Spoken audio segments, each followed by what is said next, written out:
YouTube channel official iNews dan nyalakan lonceng.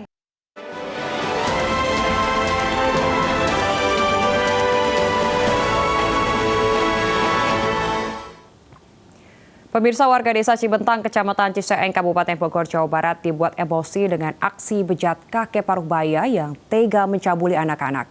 Pelaku pun dihakimi warga dan nyaris tewas.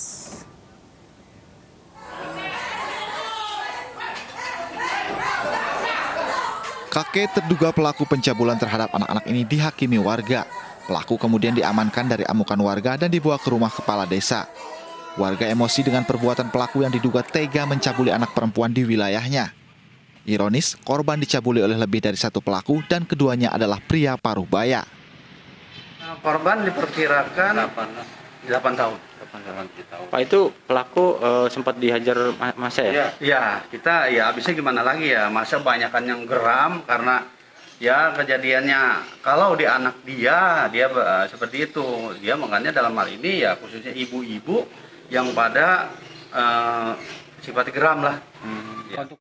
Akibat perbuatannya, kedua pelaku kini mendekam di Mapolsek Parung guna pemeriksaan lebih lanjut. Dari Bogor, Jawa Barat, Wildan Hidayat, iNews melaporkan.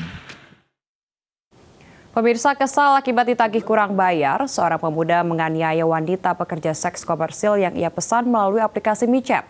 Korban mengalami 14 luka tusuk dan dalam perawatan intensif di RSUD Tangerang Selatan.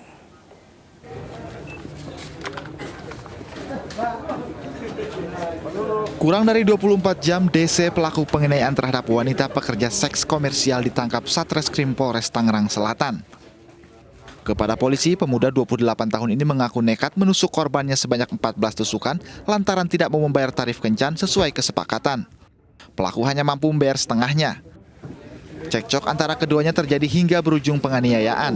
Polisi menduga pelaku telah merencanakan aksinya sebelum memesan korban melalui layanan micet. Bermula dari pelaku memesan korban melalui aplikasi micet, kemudian setelah berhubungan ternyata tidak sesuai dengan kesepakatan, lalu terjadi keributan dan terjadilah penusukan atau penganiayaan yang dilakukan oleh pelaku tersebut. Saat ini korban sedang dalam perawatan di rumah sakit RSUD Tangerang. Sementara itu, guna mempertanggungjawabkan perbuatannya, pelaku dijerat pasal berlapis tentang pembunuhan berencana. Pelaku terancam hukuman 12 tahun penjara. Dari Tangerang Selatan, Banten, Nunung Purnomo, iNews melaporkan. Bermaksud menagih utang tapi nyawa malah melayang. Itulah yang dialami oleh dua warga Kota Palu, AR dan SR, saat menagih utang ke pemilik panti di Kelurahan Birobuli, Kota Palu. Pemilik utang yang marah karena ditagih utang menyerang kedua korban dengan parang.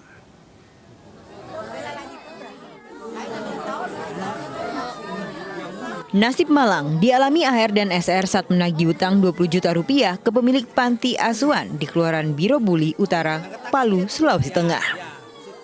Pemilik panti yang marah ditagih utangnya bersama dua orang pengurus panti mengejar kedua korban dengan parang. AR meninggal dunia karena kehabisan darah setelah kedua tangannya putus di babat parang pelaku. Sedangkan SR kritis dan kini masih dirawat di rumah sakit. Polres Palu telah menetapkan 3 orang pengurus panti asuhan sebagai tersangka. Ketiga pelaku dijerat pasal tentang pembunuhan dan penganiayaan. Dari Palu, Sulawesi Tengah, Jimmy Hendrik, iNews melaporkan. Pemirsa, sesosok jasad wanita ditemukan tertutup seng di halaman belakang rumah warga. Anehnya, tak ada satupun anggota keluarga yang mengenal korban, padahal hanya ada satu akses ke halaman belakang rumah.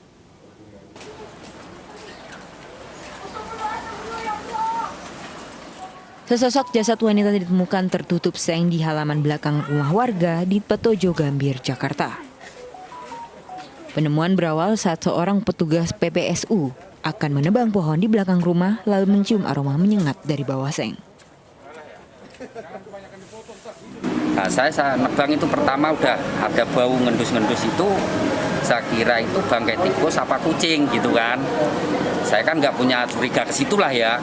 Nah, saya langsung saya terusin aja. Nah, sampai pentokan kamar mandi itu, saya kok makin ngendus ini bau bangkai ini. Saya lihat ke kiri, kaki, saya langsung lari keluar. Nah, Belum diketahui penyebab tewasnya korban. Selain itu, tak satu pun penghuni rumah mengenali sosok wanita ini. Padahal akses ke halaman belakang hanya dapat melewati pintu depan rumah. Jasad wanita dibawa ke kamar jenazah Rumah Sakit Cipto Mangunkusumo untuk autopsi. Tim Liputan iNews melaporkan. Seorang oknum perwira Polda Jambi berpesta tanpa patuhi protokol kesehatan. Informasi selengkapnya akan hadir usai jeda. Tetaplah di iNews Malam.